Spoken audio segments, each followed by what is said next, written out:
Licenciate na eh.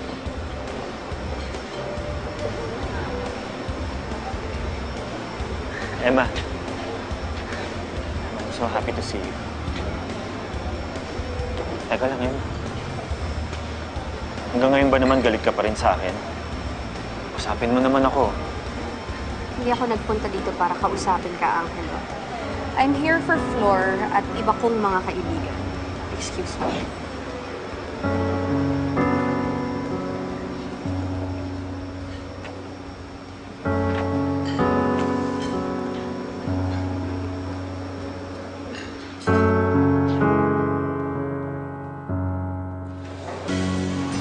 Emma! Yes! Oh, thank you at pumunta ka, ha? Ikaw naman, matatanggihan ba kita? Baka naman pwede mo na kausapin si Kuya para naman maayos yung problema mo. Sorry, Bes.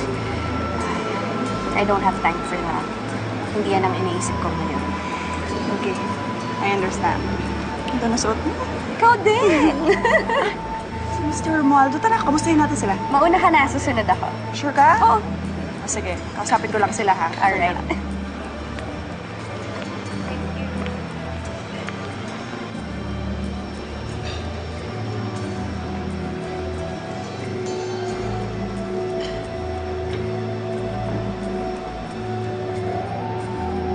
Emma? Yes, Geneva. Ako nga.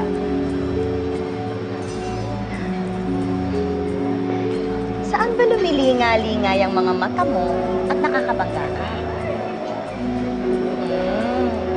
Silent treatment. So, ang gusto mo ngayon, basahin ko kanina sa utak mo. Huwag mo nang ituloy. Because if you can read my mind, Geneva, you will be traumatized for life. Hindi mo magugustuhan. Matapang. Kaya ka ba nang babangga? Be careful. Matibay na paderang binabangga mo. Kahit gaano pa katibay, hindi ako takot. A little birdie told me na hiwalay na raw kayo ni Angelo. Paano na yan? Kawawa ka naman. Wala ka ng pera. Wala nang susuporta sa'yo. Saan ka kaya kukuha pa ng tapang? Sa lahat ng pinagdaanan ko, I love it.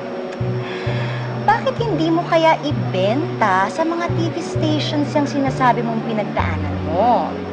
Malay mo, magkaroon ka ng teleserye at magkaroon ka ng pera. Sigurado ako kailangan mo yun ngayon. Yan ba yung rason kung bakit ka nandito? Ang umambon ng pera sa mayayamang businessman. Kagaya ng ginawa mo kay Angelo. talagang pinagsasabi mo. Emma. Come on. Nakuha mo yung posisyon mo sa NB Travel and Tours without credentials. Dahil boyfriend mo lang yung may-ari. Hindi ba? Wala kang masabi? Oh, I'm sorry. Hindi ko ba dapat sinabi yung sinabi ko? Am I being bitchy to you? Pasensya ka na, ha? Natural ko kasi to eh. Pag nakakakita ako ng nakakairitang mukha, sorry, Emma, pero akin na si Angelo ngayon. Talaga? Saan? Sa panaginip mo?